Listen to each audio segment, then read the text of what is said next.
Hello guys, you welcome to my first video introduction to Forex. I believe every one of you watching this video has an interest in Forex in one way or the other. You are either starting or you have a little knowledge or you've been trading for a while and you still find things confusing and you're not just getting the result you understand. So the series of videos is to probably help you refresh or remember some things you've forgotten or open your eyes to some things you probably never knew or you overlooked. And of course, I wouldn't just jump into the strategies and all of that. I will just take us on a brief walk on, introduction to Forex. So, first of all, what is Forex? We know what Forex is. Forex simply means foreign exchange. I don't need to go about the history of Forex. That might not be necessary for this video. So Forex is simply foreign exchange. And as a Forex trader, I want you to know one thing, that Forex is not a get rich quick syndrome.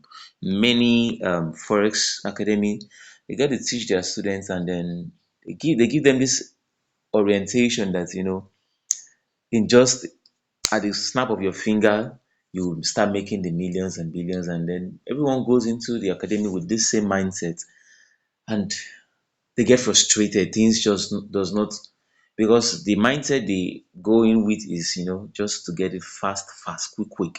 But I want you to know one thing, that it is not what it is. It is not a get rich quick. It's an investment. First of all, it is not a Ponzi scheme like we have in Nigeria or some other African countries. It's not a Ponzi scheme whereby you'll be asked to drop 50,000 naira and collect 5 million naira in just few months. It doesn't work that way. It's an investment. An investment appreciates over time. The time is a constant. You must buy time. Time is a constant. And then if you're new to Forex, I want you to understand that you might need to spend time practicing on your demo account. You might need to spend time practicing on your demo account. There are so many things that you would need to master and perfect while on your demo account. Fine, when you get to your live accounts, there are so many things that you will not also learn until you get to the live account. But it's wisdom to first of all master the ones you can learn on your demo accounts before going to the big stage. Because trust me, Forex can make you and Forex can break you. So Forex is not a get rich quick syndrome. And one beautiful thing about Forex is, you are independent. You can trade Forex anywhere, anytime, especially if you trade with your phone. You can trade Forex with your phone or with your laptop. But trust me, I personally, I trade with my phone and I've never really had any form of limitation. So if you feel comfortable trading with laptop, well, fine, that's good for you. Just stick to what works for you. But the beauty of Forex is you can, work with your phone anytime, any day. It's mobile. And the question used to be that what is the least amount you can start with? Well, the general notion used to be that a minimum of $100 is the least you can start with. But trust me, those that came up with that notion are probably Americans. They spend dollars. You as an African, especially if you're a Nigerian, you know what $100 is right now. It's over 60,000 naira. Probably as an American, you can afford to lose $100, like, okay, without looking back. But if you lose $100 in as a Nigerian, that's over 60,000 naira. You know what that means to you. Except you probably have so much money, to give you. When I always say that forex brokers would make you a broke ass. So the truth is, it is not about how much capital, but how much knowledge you've acquired. And I always tell people, a lot of people will not agree with me on this, but I mean, just stick to what works for you. But the truth is, from experience, my first few days, my first trading days, I started with big capital, $100, $50, $50, and then I kept on losing, and I realized that even people that start with $1,000, $10,000, they lose the money. You can blow a $1,000 account in just one day, especially if you are trading synthetic pay. So over time, acquiring knowledge, getting to do more practice, and find there are times when you have to make so much mistakes. It's part of the game. It is part of the game. Don't forget that it is normal to lose, to make losses at times. So over time, realize that why going through the practice, realize that with knowledge you can actually pick on a $10 account, and just a matter of patience, a matter of time. It might take you 1 month, 2 months, 3 months, but trust me, with patience, and when you remove impatience and greed, that $10 account could just get to that same $1,000 that you were actually hoping to start with.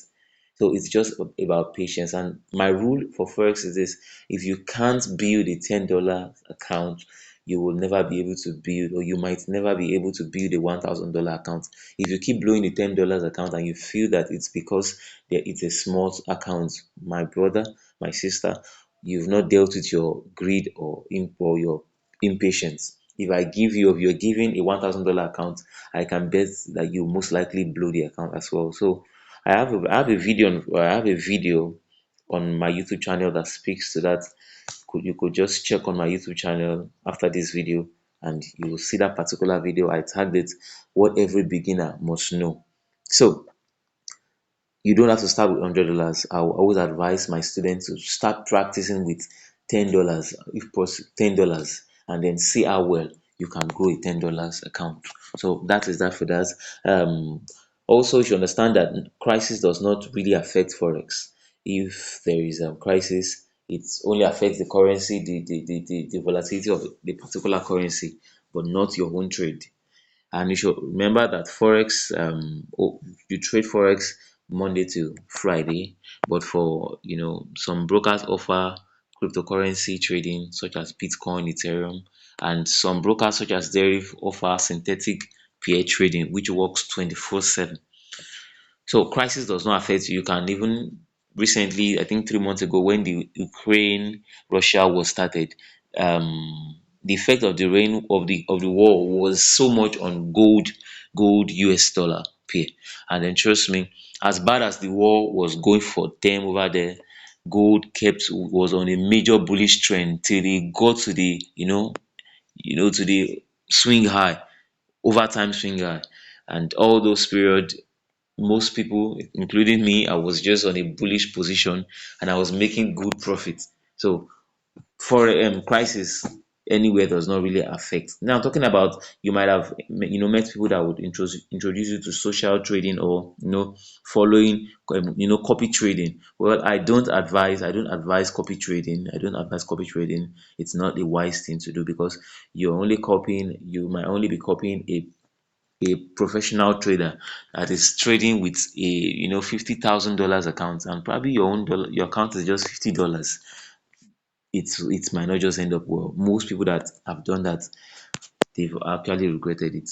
Also remember this, that two major things that would always kill every trader, you can write this down, take note of this, is greed and impatience. Forex is not this calm like many people think. Most mistakes most losses you come about, most of them is always as a result of greed, impatience, and of course when there is greed there will be over trading. You might have heard people talk about over trading. Over trading as well kills.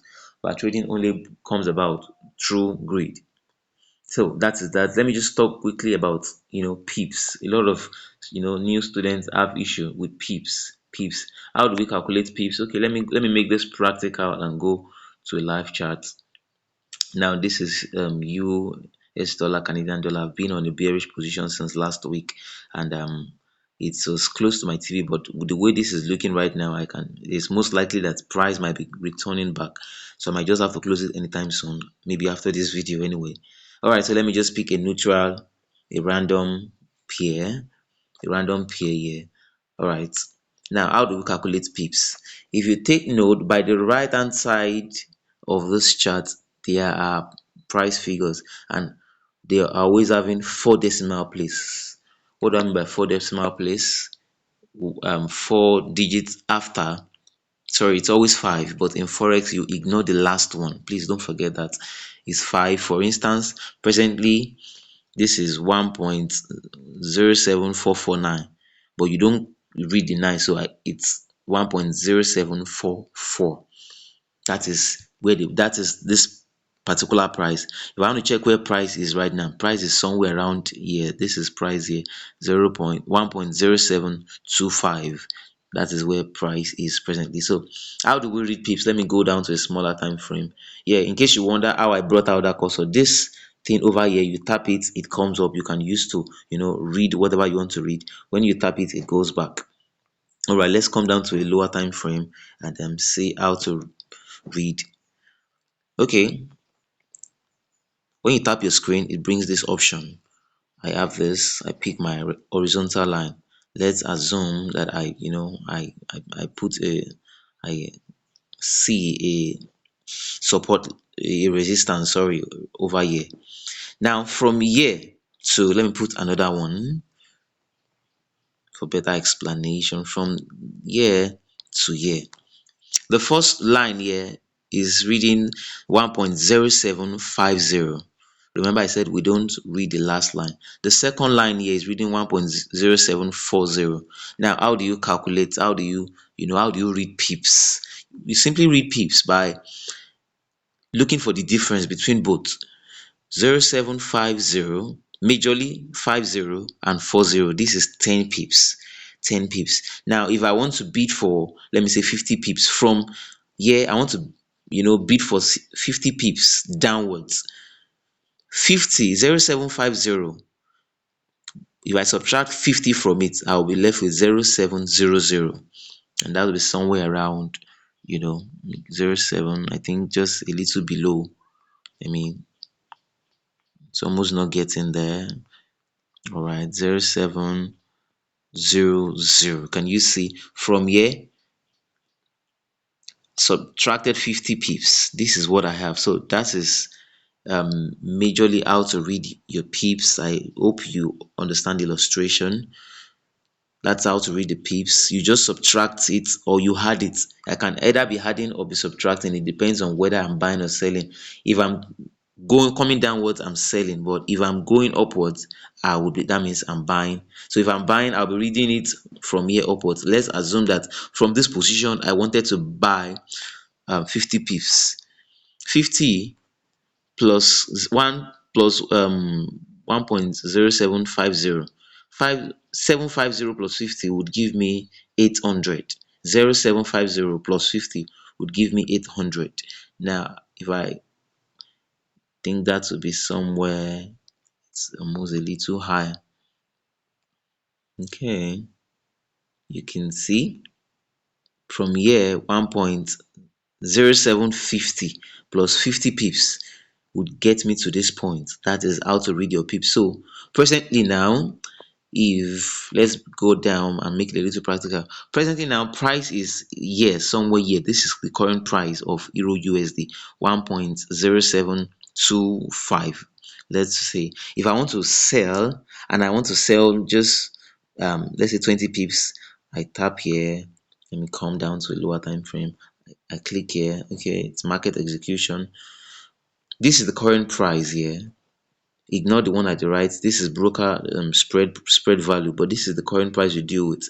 If I want to, sell for, if I want to sell for 20 pips, I only, since I'm selling, remember, if you are selling, you subtract the number of pips from the current price. If you are buying, you add it to it. And don't forget, you put your take profit by the right, you put your stop loss by the left. So I'm selling now 1.0724 minus 20 is 724 minus 20 will give me 704. So 1.0704, that is the value after subtracting 20 pips from the current value. I have 1.0704 and then I click on sell. Can you see that? 1.0704. Let me go to a time frame. Can you see this is my TP? So while the price keeps going bearish, going downwards, I remain on profit until it gets there. When it gets there, I take my profit. And of course, for every trade, you are meant to, enter a stop loss. We might talk about that later anyway. So that is just what pips are anyway. And you should also understand that there are major currencies in Forex, and there are minor currencies. The major ones, which are the most common ones that everyone trades: Euro, US dollar, we call it EU. We also have Great Britain pounds versus US dollar, that is GU. We have US dollar versus JPY, that is UJ. We have US dollar versus France Swiss, that's UC CHF. We also have Euro versus Japanese yen, that is EJ, and we have US dollar versus Canadian dollar, that is UC.